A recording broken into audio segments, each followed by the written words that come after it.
Paul Joseph Watson. And, of course, Obama is going around talking about how he wants to raise the minimum wage to help the working poor, even though it's his quote-unquote affordable health care that's causing most of the working poor to lose their full-time jobs.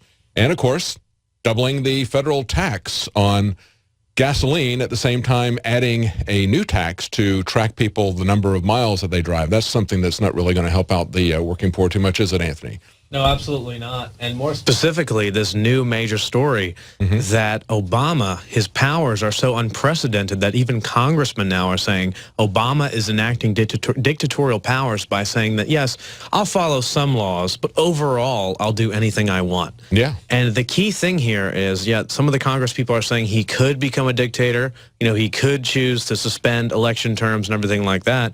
But the reality is he's already enforced dictatorial powers. Yes. We have proof of that. Right now, we're going to go over it, specifically what he's done. So if someone ever comes up to you and you're in a debate or you need to show someone what's going on, this is the key. That's right. Obama has already said the Constitution doesn't matter.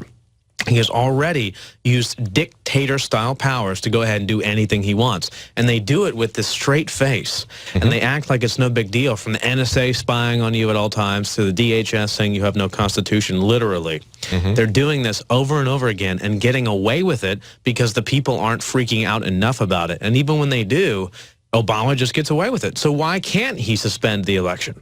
Why can't he say, okay, I'll run again? You know, why can't he do anything? He could literally declare himself a dictator today and probably get away with it if we let him. That's why we need to push this into the actual news and make it a headline. But go ahead. Absolutely. Look at just the Indefinite Detention Act, where he signed that midnight on a New Year's Eve holiday, said, don't worry, I'm not going to use it. But I mean, that was totally unconstitutional to start with, to say that they could pick up people and not charge them with anything and hold them indefinitely as part of the NDAA. So we see an infrastructure of tyranny that's being built, but he's actually ignoring laws that are already in place. I mean, it's not, some of this stuff is an infrastructure that he's building, which can and will be used either by him or by other presidents. But there's other areas where he's actually already violating the law. Every single time they say, don't worry, this is just for this thing. We're not going to use it for this and that. Like the TSA now going to football stadiums. Every single time they say that, it's a guaranteed 100% lie, and it's the opposite of the truth. Look at example. The Department of Homeland Security said that, they're going to look at the border to specifically combat, immigration crimes and everything like that, the drug trade, and passed it off as this good thing. Then they come out and say 100 miles from the border, including oceans, everything within 100 miles of the border is a Constitution-free zone. The Fourth Amendment does not exist. The Constitution does not exist because it's on a border of the United States, which is complete bogus. I have an image here, if we could get a shot, where it shows this 100-mile border. A 100-mile border that suffocates cities like Houston and, cities like Los Angeles and Philadelphia and Tampa, Florida, and St. Petersburg, Florida. That's not the border of the United States, but they still say it is. So they can get away with anything. On this border, you don't have a constitution. We're only a couple hours away from these constitution-free zones. And Obama permits this and supports it, and the DHS reviewed itself and said it's 100% constitutional because, don't worry, it's a border. And that's just one of the many things that Obama has supported, shows 100% dictatorial powers against the Constitution, against the people, and we should just give him another term. Well, if you're going to set it up at 100 miles, why not make it 200 miles or 500 miles or 1,000 miles and call that a border? I mean, you let them set up this arbitrary border, and as we heard in the last segment, Rob Dew was saying, Leanne related the story about what Rob Dew saw at the border when he was there with Alex, filming people going back and forth freely, and the border people were not doing anything about it. The authorities were not doing anything about that. Instead, what they were doing was harassing American citizens over petty violations over on the other side. They were totally ignoring that law, and that's how selectively they are enforcing it. Let's just put it like this. I needed to renew my passport, and I was told by the people down at the Capitol building, oh, if only if you were an illegal immigrant, you'd be way quicker. I mean, they don't even care. They only target us, the actual law-abiding citizens, over and over again. That's right. But this goes to, it's kind of like the general public is a piñata. And Obama has this massive aluminum bat, and he's just whacking it. And the candy's coming out every single time, just destroying the Constitution. Every hit is a strike against freedom and liberty. And if he can get away with it, the whole piñata is just going to break open into a bunch of candy, and they're all going to eat it. But what then? The thing is, we have to actually do something, and we can push this into the media. That's what this segment is about, going over the blatant crimes of the Obama administration and Obama himself, and saying, hey, you know, he already is a dictator. We can get him on this. We can actually go ahead and forward this saying, hey, we don't want a dictator. We don't want this. And guess what? We have control. Here's one. Obama gives himself control of all communication systems in America. Specifically, he used an executive order. This is from RT. It's all over the news, though. And those have exploded under Obama. Yeah, this was back in 2012.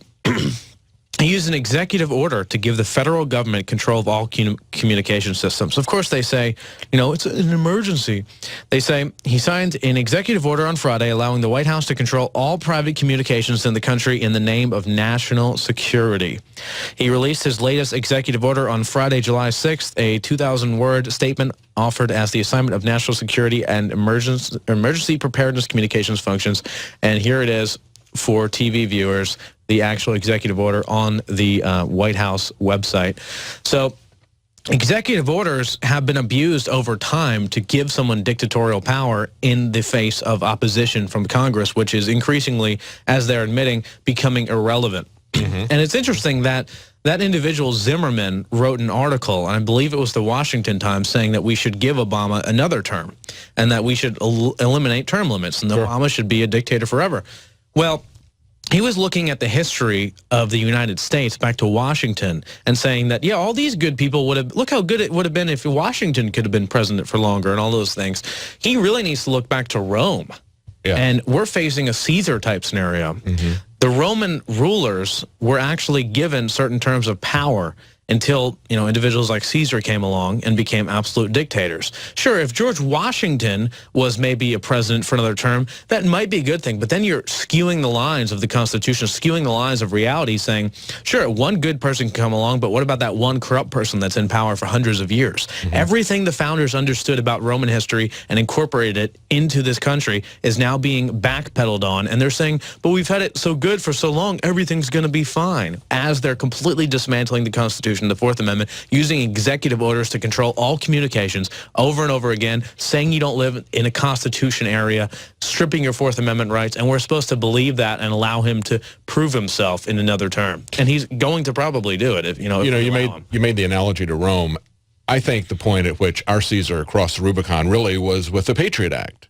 And we see with that, and of course that was our predecessor, but each successive president, this is not a partisan political thing, and people need to understand that this is very deep. It's into the entire infrastructure of the bureaucracy. It's the long-range planning of the corporations that are running this. Obama is far worse than any of the presidents before him, but I think we're going to continue to see, regardless of which party it is, we're going to continue to see this get worse and worse each time because we've allowed them to lay the infrastructure for tyranny, to assert that we are in a war on terror, which is a quote-unquote worldwide war, and that includes America as a battlefield. That's a rationale for the Indefinite Detention Act. So if they can assert that we're at a war that's going to last forever with an enemy that is not really defined, then they basically have set up for themselves a carte blanche situation to pull off anything in this country.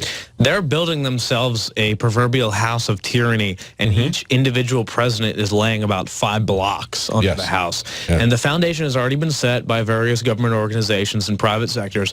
They're laying the blocks. So we're looking at the blocks and freaking out that they're building the house when the house has already been built and will be continued to be built if we don't do something about it.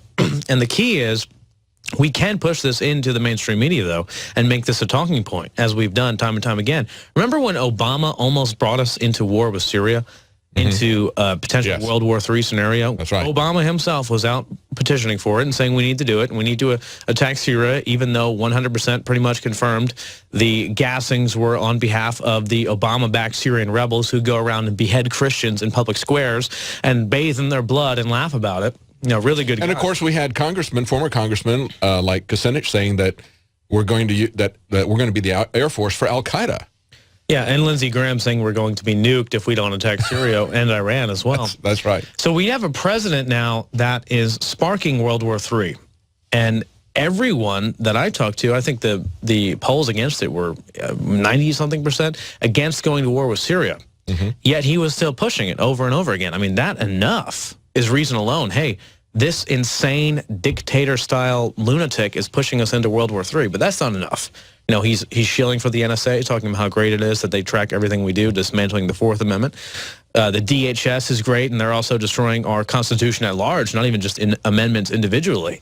So I am saying, I'm putting forward proof that Obama is not just, beginning to become a dictator and enacting dictatorial powers, but this has been ongoing for years, years and years and years. And it's time to put all this information forward and say, hey, we don't want a dictator in this country. We're not going to stand for that.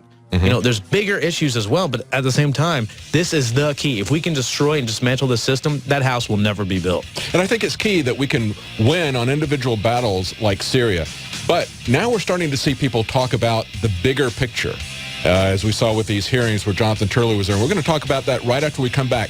Can we get beyond this left-right paradigm spectrum that they use to manipulate us? We'll be right back with Anthony Gucciardi, and Alex Jones will be calling in. Stay tuned. Welcome back to the Alex Jones Show. I'm David Knight, filling in for Alex, and I'm joined in studio with Anthony Gucciardi from StoryLeak. And we were just talking, Anthony, about the obvious dictatorship powers that Obama is assuming. Of course, this is something that's been going on for quite some time.